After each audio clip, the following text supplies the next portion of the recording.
telespectadores! Estamos de volta! Mais um bom dia para vocês. Como vocês estão? Hoje, gente, falaremos mais um pouquinho sobre a nossa saga e daremos continuidade sobre as civilizações antigas. E hoje tem um povo muito famoso, muito conhecido, que entraremos em detalhes, que são os famosos gregos. Então, sim, hoje o tema será a famosa Grécia Antiga. E estamos honrados de termos o privilégio de ter pessoas muito queridas, muito conhecidas.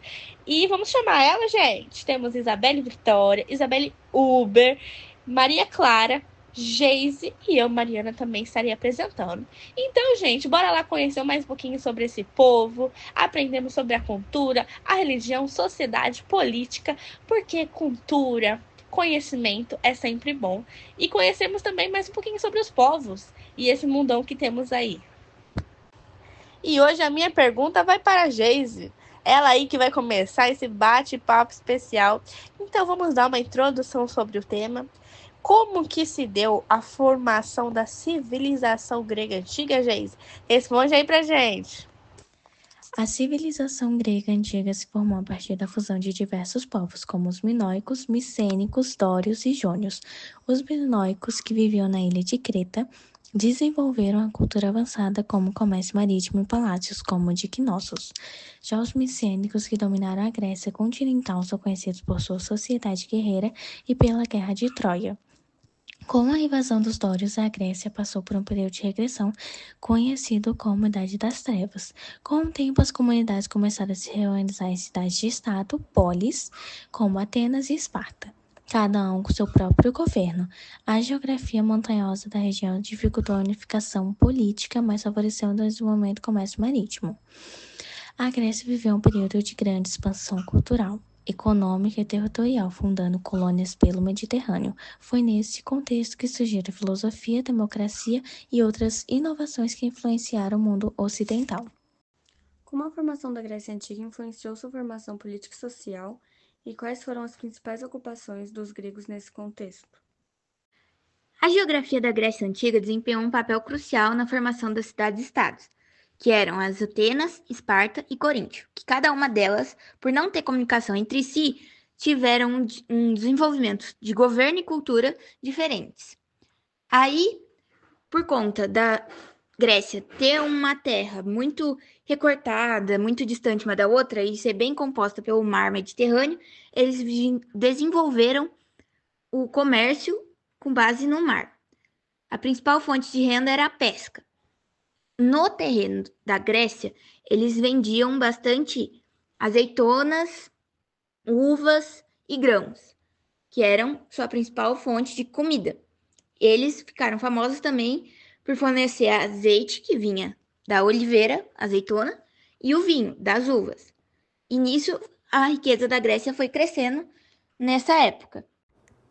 Bom, Mari, dando continuidade ao assunto, vamos falar do mais polêmico, a religião.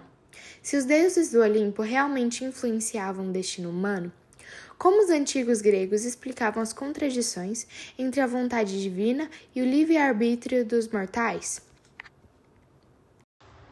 Bom, Maria, muito obrigada pela sua pergunta. Estarei tentando responder de uma forma mais clara e tranquila possível, porque religião não se discute e crença cada um tem a sua.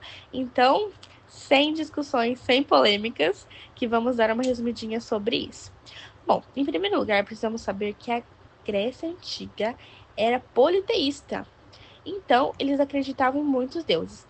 Mas os antigos gregos conciliavam a influência dos deuses com o livre-arbítrio humano, por meio da noção de destino, que era chamado de moira, e da complexividade das vontades divinas, os deuses.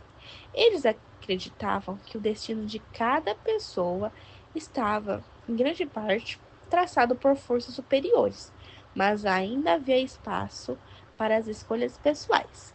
Os deuses, embora muito poderosos, nem sempre determinavam diretamente as ações humanas. Em muitos mitos, eles interferiam por meio de provações, punições, mas os mortais ainda tinham a liberdade de agir dentro das circunstâncias. Além disso, a ambiguidade das profecias oraculares reforçava essa ideia, pois sua interpretação dependia das decisões humanas. Assim, podemos fazer um resumão sobre tudo. O livre-arbítrio existia dentro dos limites do destino, a moira, e o conflito entre vontade divina, os deuses, e as ações humanas, que são os gregos que acreditavam nisso, era visto como parte da complexidade da vida, refletindo a tensão entre poder e responsabilidade nos mitos gregos. De que forma a religião politeísta da Grécia Antiga influenciou a arte, a literatura e a cultura da época? A Grécia Antiga era um lugar onde os deuses e deusas eram parte integrante da vida cotidiana. Os gregos acreditavam que cada aspecto da vida era controlado por um deles, em específico.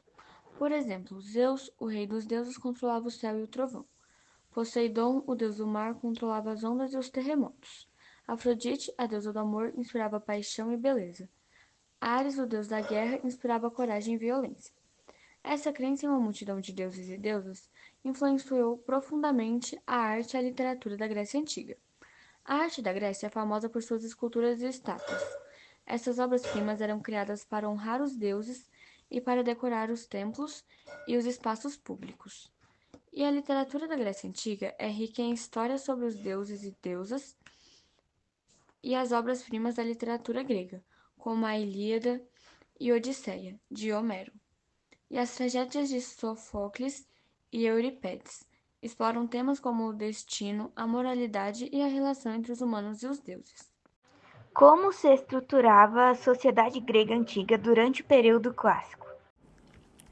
Bom, respondendo a sua pergunta, a sociedade grega antiga no período clássico era hierárquica e variava de acordo com a polis, mas em geral seguia uma estrutura semelhante. Em Atenas, por exemplo, havia cidadãos livres, que eram os homens atenienses nascidos na cidade, que tinham direitos políticos e podiam participar das decisões democráticas. Abaixo deles estavam os metecos, que eram os estrangeiros residentes, que apesar de contribuírem economicamente, não tinham os direitos políticos. Os artesãos, comerciantes e camponeses formavam a base econômica, enquanto os escravos, que eram os prisioneiros da guerra ou pessoas endividadas, realizavam grande parte do trabalho manual e doméstico, sem direitos ou liberdade. Em Esparta, por outro lado, a sociedade era dividida entre os espartiatas, cidadãos guerreiros, periecos, habitantes livres sem direitos políticos, e os ilotas, que eram servos ligados à terra.